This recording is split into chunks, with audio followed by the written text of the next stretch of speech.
خلافت و ملوکیت سید ابوالعلا مودودی رحمہ اللہ، ادارہ ترجمان القرآن، لاہور۔ اول، قرآن کی سیاسی تعلیمات۔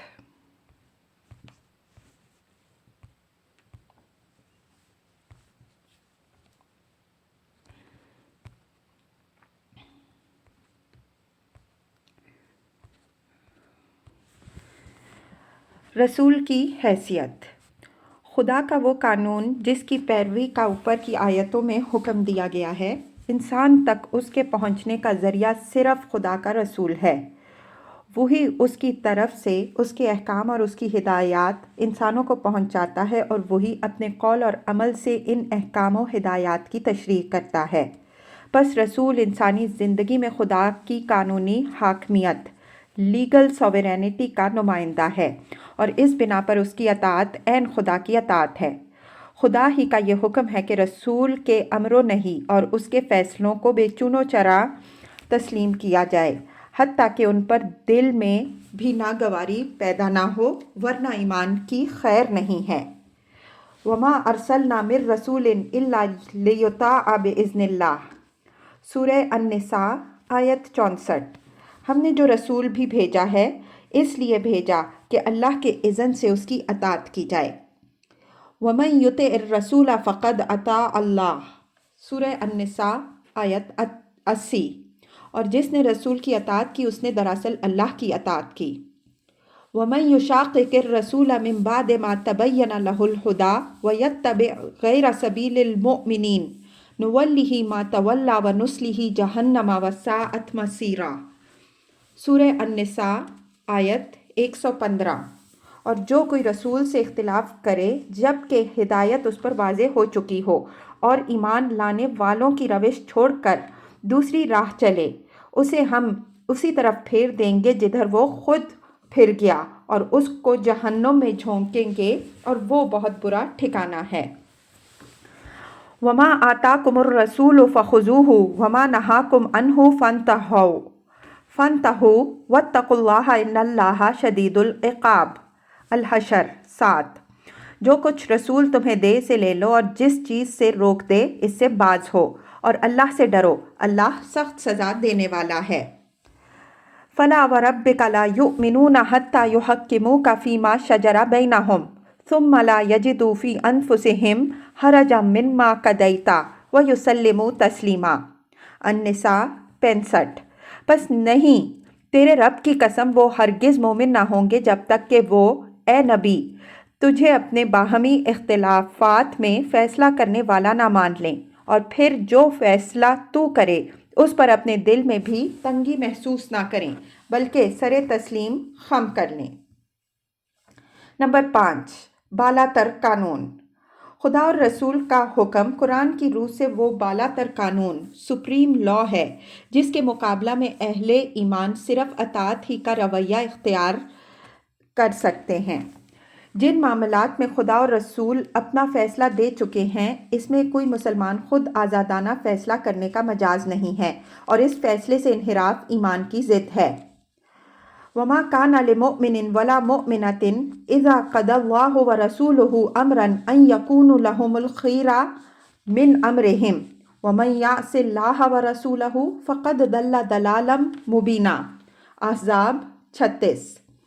کسی مومن مرد اور کسی مومن عورت کو یہ حق نہیں ہے کہ جب اللہ اور اس کا رسول کوئی معاملے کا فیصلہ کر دے تو اسے اس معاملے میں ان کے لیے کوئی اختیار باقی رہ جائے، اور جو کوئی اللہ اور اس کے رسول کی نافرمانی کرے وہ کھلی گمراہی میں پڑ گیا۔ وَيَقُولُونَ آمَنَّا بِاللَّهِ وَبِالرَّسُولِ وَأَطَعْنَا ثُمَّ يَتَوَلَّىٰ فَرِيقٌ مِّنْهُم مِّن بَعْدِ ذَٰلِكَ وَمَا أُولَٰئِكَ بِالْمُؤْمِنِينَ وَإِذَا دُعُوا إِلَى اللَّهِ وَرَسُولِهِ لِيَحْكُمَ بَيْنَهُمْ إِذَا فَرِيقٌ مِّنْهُم مُّعْرِضُونَ، النور 47 تا 48۔ وہ کہتے ہیں کہ ہم ایمان لائے اللہ اور رسول پر، اور ہم نے اطاعت قبول کی، پھر اس کے بعد ان میں سے ایک فریق منہ موڑتا ہے، یہ لوگ ہرگز مومن نہیں ہیں۔ اور جب ان کو بلایا جاتا ہے اللہ اور اس کے رسول کی طرف تاکہ رسول ان کے درمیان فیصلہ کرے، تو ان میں سے ایک فریق منہ موڑ جاتا ہے۔ انما کان قول المؤمنین اذا دعوا الی اللہ ورسولہ لیحکم بینہم ان یقولوا سمعنا واطعنا واولئک هم المفلحون۔ النور 51۔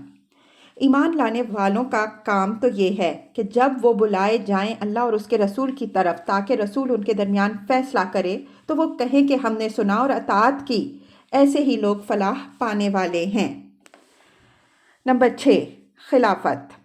انسانی حکومت کی صحیح صورت قرآن کی روح سے صرف یہ ہے کہ ریاست خدا اور رسول کی قانونی بالادستی تسلیم کر کے اس کے حق میں حاکمیت سے دستبردار ہو جائے اور حاکم حقیقی کے تحت خلافت نیابت کی حیثیت قبول کرے۔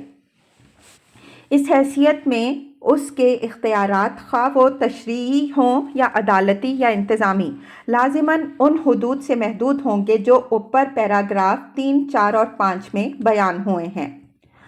وَأَنزَلْنَا إِلَيْكَ الْكِتَابَ بِالْحَقِّ مُصَدِّقًا لِمَا بَيْنَ يَدَيْهِ مِنَ الْكِتَابِ وَمُهَيْمِنًا عَلَيْهِ فَاحْكُم بَيْنَهُم بِمَا أَنزَلَ اللَّهُ وَلَا تَتَّبِعْ أَهْوَاءَهُمْ عَمَّا جَاءَكَ مِنَ الْحَقِّ۔ سورہ المائدہ آیت 48۔ اے نبی صلی اللہ علیہ وآلہ وسلم، ہم نے یہ کتاب تمہاری طرف حق کے ساتھ نازل کی ہے جو تصدیق کرتی ہے پہلے آئی ہوئی کتابوں کی اور نگہبان ہے ان پر۔ پس جو کچھ اللہ نے نازل کیا ہے تم اس کے مطابق لوگوں کے درمیان فیصلے کرو اور لوگوں کی خواہشات کی پیروی میں اس حق سے منہ نہ موڑو جو تمہارے پاس آیا ہے۔ یا داؤد انا جعلناک خلیفۃ فی الارض فاحکم بین الناس بالحق ولا تتبع الہوی فیضلک عن سبیل اللہ۔ صاد 26۔ اے داؤد علیہ السلام، ہم نے تم کو زمین میں خلیفہ بنایا ہے، لہٰذا تم حق کے ساتھ لوگوں کے درمیان فیصلے کرو اور خواہش نفس کی پیروی نہ کرو کہ وہ تمہیں اللہ کے راستے سے بھٹکا لے جائے۔ 7، خلافت کی حقیقت۔ اس خلافت کا جو تصور قرآن میں دیا گیا ہے وہ یہ ہے کہ زمین میں انسان کو جو قدرتیں بھی حاصل ہیں خدا کی عطا اور بخشش سے حاصل ہیں۔ خدا نے خود انسان کو اس حیثیت میں رکھا ہے کہ وہ اس کی بخشی ہوئی طاقتوں کو اس کے دیے ہوئے اختیار سے اس کی زمین میں استعمال کرے۔ اس لیے انسان یہاں خود مختار مالک نہیں بلکہ اصل مالک کا خلیفہ ہے۔ وَإِذْ قَالَ رَبُّكَ لِلْمَلَائِكَةِ إِنِّي جَاعِلٌ فِي الْأَرْضِ خَلِيفَةً۔ البقرہ 31۔ اور یاد کرو جب کہ تمہارے رب نے ملائکہ سے کہا کہ میں زمین میں ایک خلیفہ بنانے والا ہوں۔ وَلَقَدْ مَكَّنَّاكُمْ فِي الْأَرْضِ وَجَعَلْنَا لَكُمْ فِيهَا مَعَائِشَ۔ الأعراف 10۔ اے انسانوں، ہم نے تمہیں زمین میں اختیارات کے ساتھ بسایا اور تمہارے لیے اس میں سامان زیست فراہم کیے۔ أَلَمْ تَرَ أَنَّ اللَّهَ سَخَّرَ لَكُم مَّا فِي الْأَرْضِ۔ الحج 65۔ کیا نہیں دیکھتے ہو کہ اللہ نے تمہارے لیے وہ سب کچھ مسخر کر دیا ہے جو زمین میں ہے۔ ہر وہ قوم جسے زمین کے کسی حصے میں اقتدار حاصل ہوتا ہے دراصل وہاں خدا کی خلیفہ ہوتی ہے۔ وَاذْكُرُوا إِذْ جَعَلَكُمْ خُلَفَاءَ مِن بَعْدِ قَوْمِ نُوحٍ۔ الأعراف 69۔ اے قوم عاد، یاد کرو جب کہ اللہ نے تم کو قوم نوح کے بعد خلیفہ بنایا۔ وَاذْكُرُوا إِذْ جَعَلَكُمْ خُلَفَاءَ مِن بَعْدِ عَادٍ۔ الأعراف 74۔ اور اے قوم سمود، یاد کرو جب کہ اس نے تمہیں عاد کے بعد خلیفہ بنایا۔ عَسَىٰ رَبُّكُمْ أَن يُهْلِكَ عَدُوَّكُمْ وَيَسْتَخْلِفَكُمْ فِي الْأَرْضِ فَيَنظُرَ كَيْفَ تَعْمَلُونَ۔ الأعراف 129۔ اے بنی اسرائیل، قریب ہے وہ وقت کہ تمہارا رب تمہارے دشمن یعنی فرعون کو ہلاک کرے اور زمین میں تم کو خلیفہ بنائے اور پھر دیکھے کہ تم کیسے عمل کرتے ہو۔ ثم جعلناکم خلائف فی الارض من بعدہم لننظر کیف تعملون۔ یونس 14۔ پھر ہم نے تمہیں زمین میں خلیفہ بنایا تاکہ دیکھیں تم کیسے عمل کرتے ہو۔ لیکن یہ خلافت صحیح اور جائز خلافت صرف اسی صورت میں ہو سکتی ہے جبکہ یہ مالک حقیقی کے حکم کے تابع ہو۔ اس سے روگردانی کر کے جو خود مختارانہ نظام حکومت بنایا جائے وہ خلافت کے بجائے بغاوت بن جاتا ہے۔ هُوَ الَّذِي جَعَلَكُمْ خَلَائِفَ فِي الْأَرْضِ فَمَنْ كَفَرَ فَعَلَيْهِ كُفْرُهُ ولا یزید الکافرین کفرہم عند ربہم الا مقتا ولا یزید الکافرین کفرہم الا خسارہ۔ فاطر 39۔ وہی ہے جس نے تم کو زمین میں خلیفہ بنایا، پھر جو کفر کرے تو اس کا کفر اسی پر وبال ہے، اور کافروں کے حق میں ان کا کفر ان کے رب کے ہاں کسی چیز میں اضافہ نہیں کرتا مگر اس کے غضب میں، اور کافروں کے لیے ان کا کفر کوئی چیز نہیں بڑھاتا مگر خسارہ۔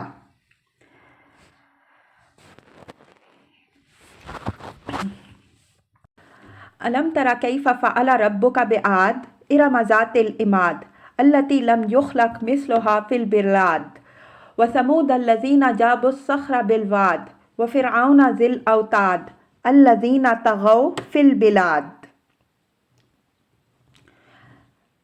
سورہ الفجر آیات 6 تا 11۔ تم نے دیکھا نہیں کہ تمہارے رب نے کیا برتاؤ کیا اونچے ستونوں والے آدے ارم کے ساتھ، جن کے مانند کوئی قوم دنیا کے ملکوں میں پیدا نہیں کی گئی تھی، اور سمود کے ساتھ جنہوں نے وادی میں چٹانیں تراشی تھیں، اور میخوں والے فرعون کے ساتھ، یہ وہ لوگ تھے جنہوں نے دنیا کے ملکوں میں بڑی سرکشی کی۔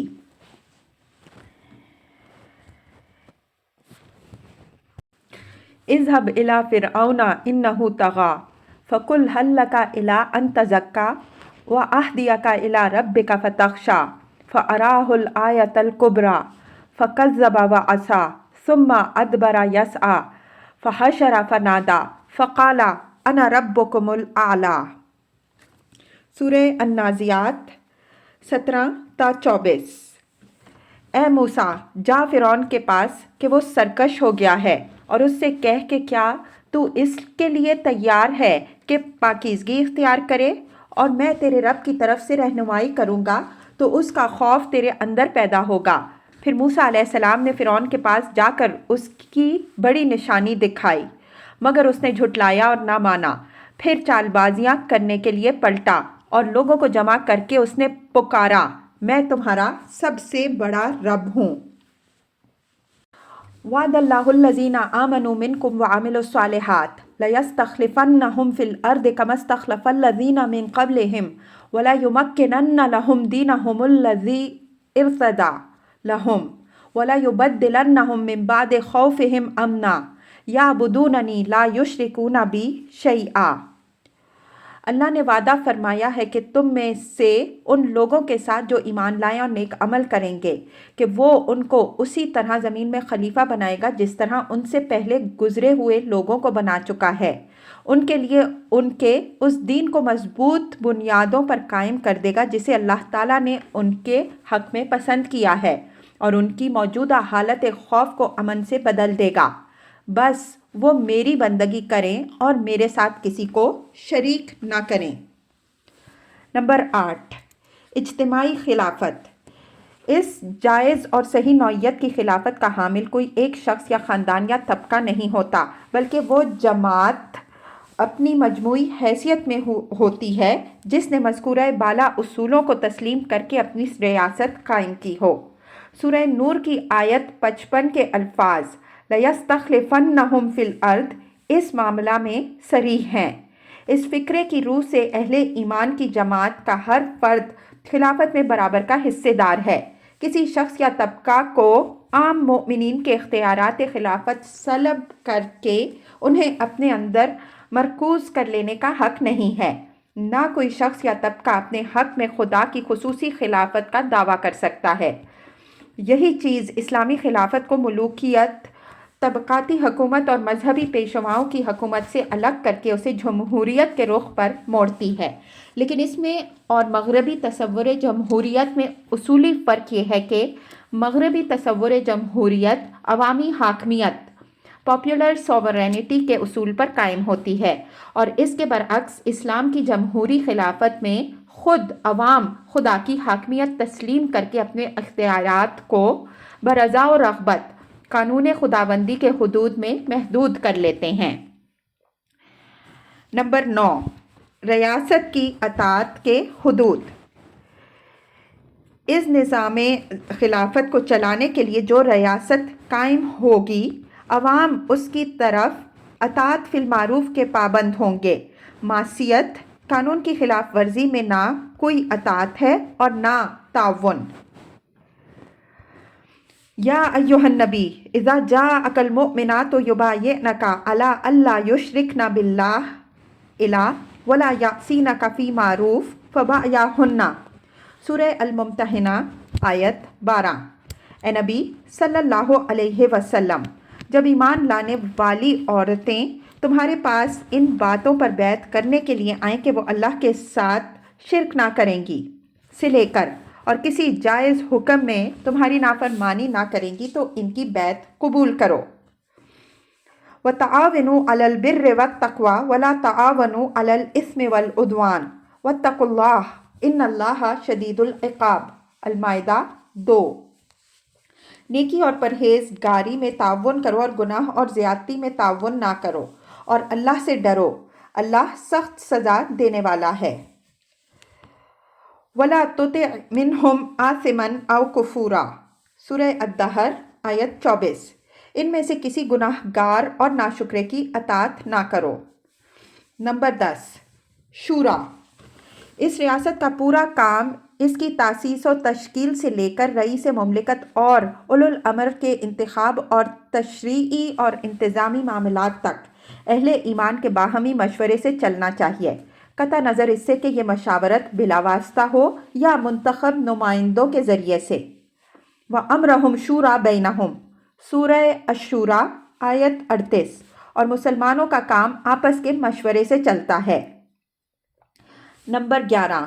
اولو الامر کی صفات.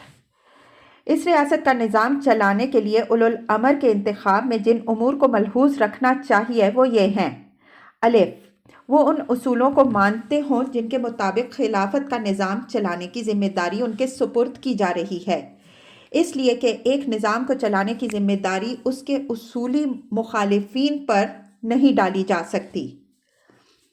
یا ایھا الذین آمنوا اطیعوا اللہ واطیعوا الرسول واولی الامر منکم. النساء 59. اے لوگوں جو ایمان لائے ہو، اطاعت کرو اللہ کی اور اطاعت کرو رسول کی اور ان لوگوں کی جو تم میں سے اولو الامر ہو. یا ایھا الذین آمنوا لا تتخذوا بطانة من دونکم.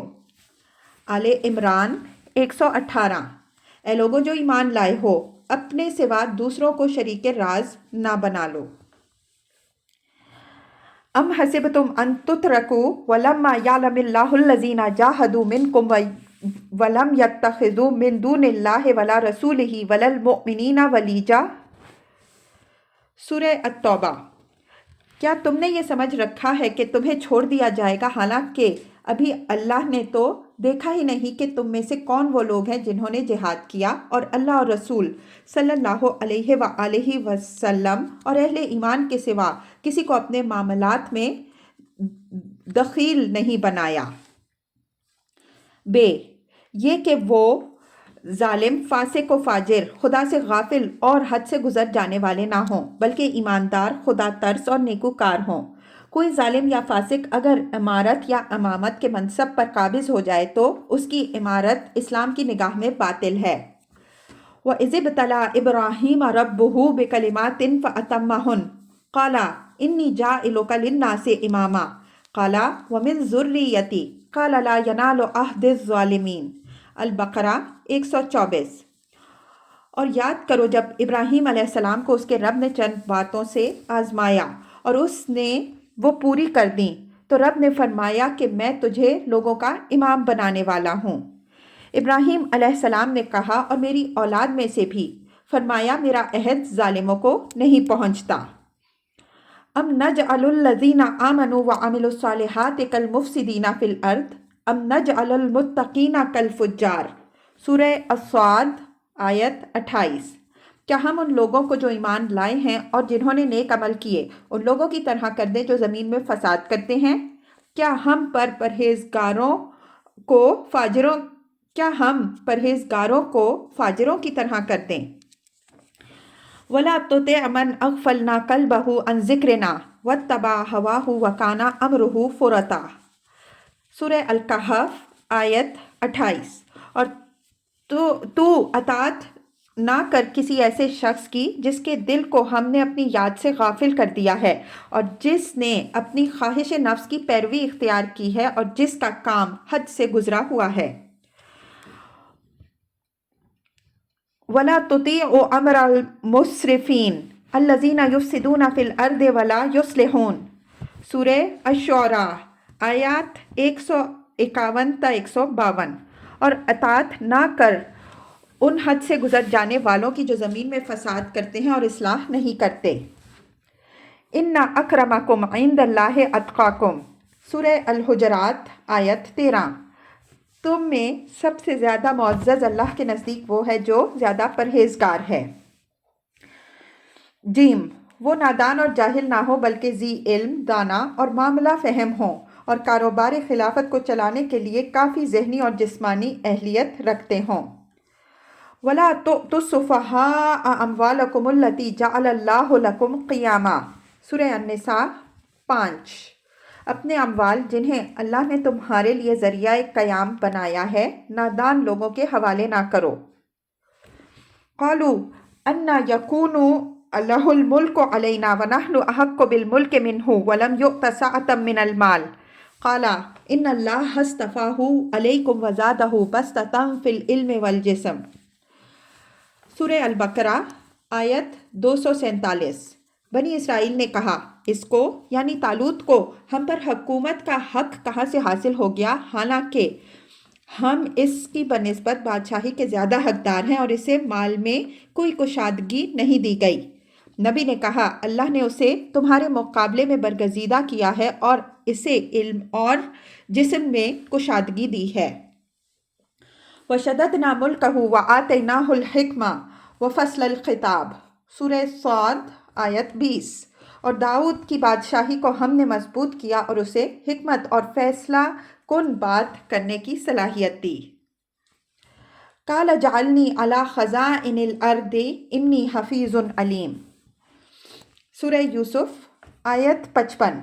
یوسف علیہ السلام نے کہا کہ مجھے زمین کے خزانوں پر مقرر کر دے، میں حفاظت کرنے والا اور باخبر ہوں۔ وَلَوْ رَدُّوهُ إِلَى الرَّسُولِ وَإِلَىٰ أُولِي الْأَمْرِ مِنْهُمْ لَعَلِمَهُ الَّذِينَ يَسْتَنبِطُونَهُ مِنْهُمْ۔ سورہ النساء آیت 83۔ اور اگر یہ لوگ افواہیں اڑانے کے بجائے اس خبر کو رسول تک اور ان لوگوں تک پہنچاتے جو ان میں سے اولو الامر ہیں، تو وہ ایسے لوگوں کے علم میں آ جاتی جو ان کے درمیان بات کی تہ تک پہنچ جاتے ہیں۔ قُلْ هَلْ يَسْتَوِيَ الَّذِينَ يَعْلَمُونَ وَالَّذِينَ لَا يَعْلَمُونَ۔ سورہ الزمر 9۔ کہو کیا وہ لوگ جو علم رکھتے ہیں اور وہ جو علم نہیں رکھتے برابر ہو سکتے ہیں؟ دال، وہ ایسے امانت دار ہوں کہ ذمہ داریوں کا بوجھ ان پر اعتماد کے ساتھ رکھا جا سکے۔ ان اللہ یأمرکم ان تؤدوا الامانات الی اہلہا۔ سورہ النساء آیت 58۔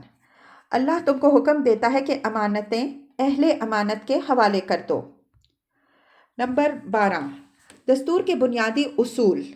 اس ریاست کا تصور جن بنیادی اصولوں پر قائم ہوگا وہ یہ ہیں: الف، یا ایھا الذین آمنوا اطیعوا اللہ واطیعوا الرسول واولی الامر منکم فإن تنازعتم فی شیء فردوہ الی اللہ والرسول ان کنتم تؤمنون باللہ والیوم الآخر۔ سورہ النساء آیت 59۔ اے لوگوں جو ایمان لائے ہو، اطاعت کرو اللہ کی اور اطاعت کرو رسول کی اور ان لوگوں کی جو تم میں سے اولو الامر ہوں۔ پھر اگر تمہارے درمیان کسی معاملے میں نزاع ہو جائے تو اسے اللہ اور اس کے رسول کی طرف بھیج دو اگر تم اللہ اور روز آخرت پر ایمان رکھتے ہو۔ یہ 6 دستوری نکات واضح کرتی ہے۔ نمبر 1، اللہ اور رسول صلی اللہ علیہ وآلہ وسلم کی اطاعت کا ہر اطاعت پر مقدم ہونا۔ نمبر 2، اولو الامر کی اطاعت کا اللہ اور رسول صلی اللہ علیہ وسلم کی اطاعت کے تحت ہونا۔ نمبر 3، یہ کہ اولو الامر اہل ایمان میں سے ہوں۔ نمبر 4، یہ کہ لوگوں کو حکام اور حکومت سے نزاع کا حق ہے۔ نمبر 5، یہ کہ نزاع کی صورت میں آخری فیصلہ کن سند خدا اور رسول صلی اللہ علیہ وآلہ وسلم کا قانون ہے۔ نمبر 6، یہ کہ نظام خلافت میں ایک ایسا ادارہ ہونا چاہیے جو اولو الامر اور عوام کے دباؤ سے آزاد رہ کر اس بالا تر قانون کے مطابق جملہ نزاعات کا فیصلہ دے سکے۔ ب، منتظم یعنی ایگزیکٹو کے اختیارات لازماً حدود اللہ اور محدود اور خدا اور رسول صلی اللہ علیہ وآلہ وسلم کے قانون سے محصور ہوں گے، جس سے تجاوز کر کے وہ نہ کوئی ایسی پالیسی اختیار کر سکتی ہے، نہ کوئی ایسا حکم دے سکتی ہے جو معصیت کی تعریف میں آتا ہو، کیونکہ اس آئینی دائرے سے باہر جا کر اسے اطاعت کے مطالبہ کا حق ہی نہیں پہنچتا۔ اس کے متعلق قرآن کے واضح احکام ہم اوپر پیراگراف نمبر 3، 5 اور 9 میں نقل کر چکے ہیں۔ علاوہ بریں یہ منتظمہ لازمان شورا یعنی انتخاب کے ذریعے سے وجود میں آنی چاہیے اور اسے شورا یعنی باہمی مشاورت ہی کے ساتھ کام کرنا چاہیے، جیسا کہ پیراگراف نمبر 10 میں بیان کیا جا چکا ہے۔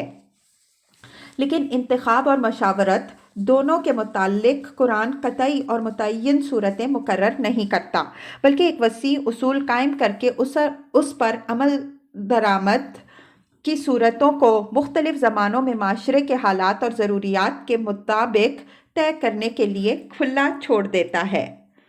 جیم، مقننہ لیجسلیچر لازماً ایک شورِ ذی حیت کنسلٹیٹو باڈی ہونی چاہیے، ملاحظہ ہو پیراگراف نمبر 10، لیکن اس کے اختیارات قانون سازی بہرحال ان حدود سے محدود ہوں گے جو پیراگراف نمبر 3 اور 5 میں بیان کیے گئے ہیں۔